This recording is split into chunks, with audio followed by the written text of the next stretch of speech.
सांगमाने आज किछि चाणक्यଙ୍କ नीति विषय जानिबा।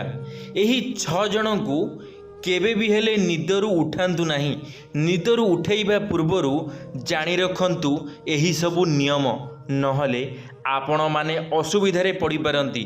कौन सही सबु नियम आज आमे जानिबा एही वीडियो माध्यम रे। तो चलंतु वीडियोटी को आरंभ करिबा। आचार्य चाणक्य भारतीय इतिहासर महत्वपूर्ण स्थान रे रहिछंती। चाणक्य समाज को सभ्य करिबा पई अनेक नीति मध्य उपस्थापना करिछंती। तांकर नीति केवल सभ्य समाज पई मार्गदर्शन साजी न थाए, बरं एक महान आत्मा मध्य तैयारी करि थाए। पूर्वरु चाणक्यଙ୍କ नीति जेपरी काम करुथिला, आज मध्य तांको नीतिर सेपरी प्रासंगिक रहिछि। सांग माने आपण माने जानिथिबे, लोक माने चाणक्यଙ୍କ नीति को बहुत अधिक पसंद करिथांती, जहाँकि आज भी सही प्रथा आम भारत देश रे आम पृथ्वी रे चली आसीछि। आजिर युवपीढ़ी मध्य आचार्य चाणक्यଙ୍କ नीति मानिबा सह प्रशंसा मध्य करुछंती। एही सबु नीति मध्य रे चाणक्य एभली एक नीति विषय रे कहिछंती, जहा निद को जाग्रत करिबा पूर्वरु एही 6टी उपाय थरे करिबा उचित। एही नीति को आपणैबा द्वारा अनेक समस्यारु मध्य रक्षा पाइबारिबे। तेबे जानन्तु कौन रहिछि सेही 6टी नियम सबु। प्रथम रे हेउछि, आचार्य चाणक्य नीति रे कहिछंती, राजा कौनसी बड़ अधिकारी किंबा कौनसी प्रशासनिक सेवारे काम करिबा व्यक्ति को जाग्रत करिबा पूर्वरु थरे चिंता करिबा उचित। कारण एही व्यक्ति मानंकु जाग्रत करिबा द्वारा रागी जाई पारंती। कारण प्राचीन जुगरे राजा को बिना कौनसी कारण रे जाग्रत करिबा अपराध थिला एवं सेथिपाई दंड मध्य दिया जाउथिला। सांग माने आपण माने गोटे कथा भल भाबरे जानिथिबे, गोटे समय थिला जेतमळे राजा मानकर शासन चलीथिला। आ सेतमळे राजा जहाँ भी शासन करुथिले सबु किछि चालुथिला, जहाँ भी दंड देउथिले सबु किछि मना जाउथिला। तो सही बळी जदि आज भी समय रे आपण माने काहाकू कौनसी गोटिए मनीष किछि गोटे काम रे व्यस्त रहुची बा से कौनसी गोटे भल कार्य करुची, ताकू केबे भी हेले आपण मानकू बुद्धि देवार आवश्यक नाही, किछि भी आवश्यक नाही आपण माने अଯଥା काहाकू बुद्धि देवा। कारण आम भारत देश रे लोक माने भाबी थांती कि आमे हेउचु जणे जणे ज्ञानी। तो सेथिपई आपणकर ज्ञान निज काम रे लगांतु, काहाकू ज्ञान देवार आवश्यकता नाही। द्वितीय रे हेउची, मूर्ख व्यक्ति को जाग्रत करिबा द्वारा केवल आपणक चिंता ही बढ़ी थाए। जदि आपणक आखपाखरे कौनसी मूर्ख व्यक्ति सोई थांती, तेबे तांकू सही अवस्थारे सोईबाकू दियंतु।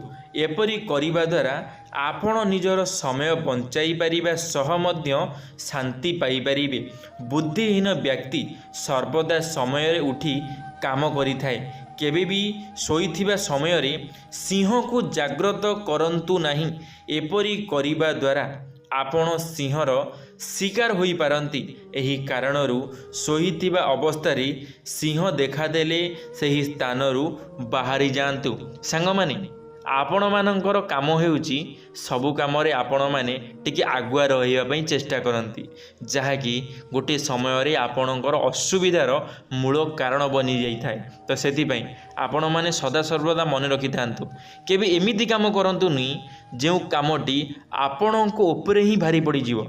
जेमिति इठे कुहा जाईची, सोहिथिबा सिंह को जेउ सिंहटी सोईची केबे भी हेले ताकू जगांतु नहीं, माने ताकू केबे भी हेले निदरु उठांतु नहीं।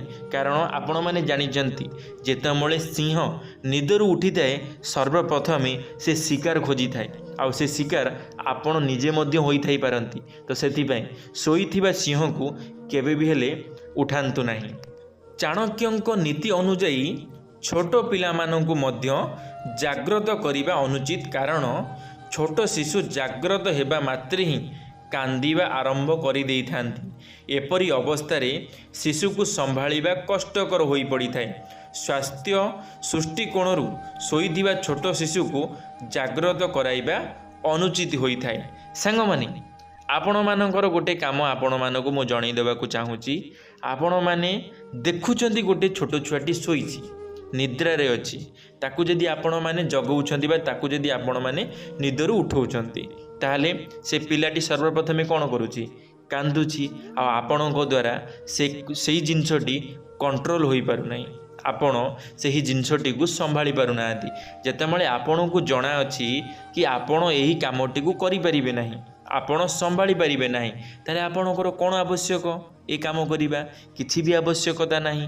ତାହେଲେ ଆପଣମାନେ ମନେ ରଖନ୍ତୁ, କେବେ ବି ହେଲେ ଛୋଟ ଛୁଆ ଶୋଇଥିବା ସମୟରେ ତାଙ୍କୁ ନିଦରୁ ଉଠାନ୍ତୁ ନାହିଁ, ନହେଲେ ଆପଣଙ୍କୁ ହିଁ ଅସୁବିଧା ଭୋଗିବାକୁ ପଡ଼ିବ।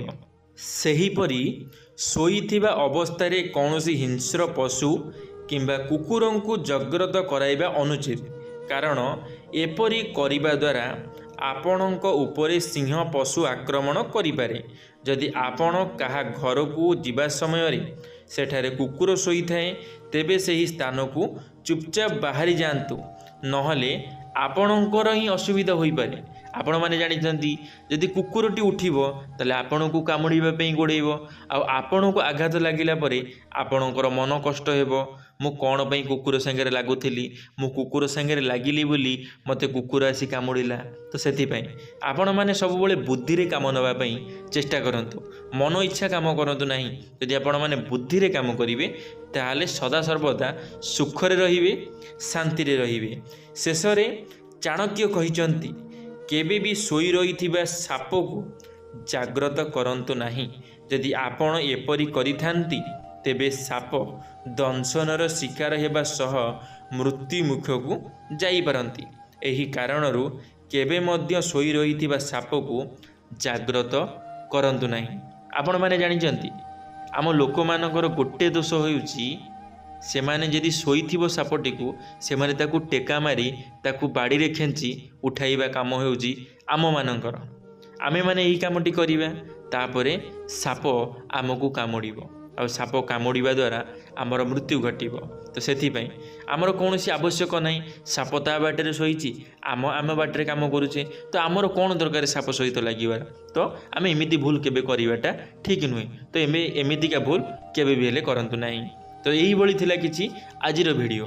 ଚାଣକ୍ୟଙ୍କର ଯଦି ଆପଣମାନେ ଏହିସବୁ ନିୟମକୁ ମାନୁଛନ୍ତି, ଏହି 6ଟି ନିୟମକୁ ମାନୁଛନ୍ତି, ତାହେଲେ ଆପଣଙ୍କ ଜୀବନରେ ଆପଣମାନେ ସବୁବେଳେ ସୁଖରେ ରହିବେ, ଶାନ୍ତିରେ ରହିବେ। ତ ସେଥିପାଇଁ ଆପଣମାନେ ଦୟାକରି ଏହିସବୁ ନିୟମ ଗୁଡ଼ିକୁ ପାଳନ୍ତୁ, ମାନନ୍ତୁ। ସାଙ୍ଗମାନେ, ଯଦି ଭିଡ଼ିଓଟି ଆପଣମାନଙ୍କୁ ଭଲ ଲାଗିଥିବ ନିଶ୍ଚିତ ଭାବରେ ଲାଇକ୍ କରିଦେବେ। ଭିଡ଼ିଓଟିକୁ ଶେଷ ପର୍ଯ୍ୟନ୍ତ ଦେଖିଥିବାରୁ ଆପଣମାନଙ୍କୁ ଅଶେଷ ଅଶେଷ ଧନ୍ୟବାଦ। ଆଶା କରିବି ମୋର ଏହି ଭିଡ଼ିଓଟି ଆପଣମାନଙ୍କୁ ନିଶ୍ଚିତ ଭାବରେ ଭଲ ଲାଗିଥିବ, କିଛି ନିଶ୍ଚିତ ଭାବରେ ଶିଖିବା ପାଇଁ ମିଳିଥିବ। ଯଦି ଶିଖିବା ପାଇଁ ମିଳିଥିବ ତାହେଲେ ଚ୍ୟାନେଲଟିକୁ ସବସ୍କ୍ରାଇବ୍ ନିଶ୍ଚିତ ଭାବରେ କରିଦେବେ। ଧନ୍ୟବାଦ। ଜୟ ଜଗନ୍ନାଥ, ଜୟ ମା ଶାରଳା, ଜୟ ଶ୍ରୀକୃଷ୍ଣ।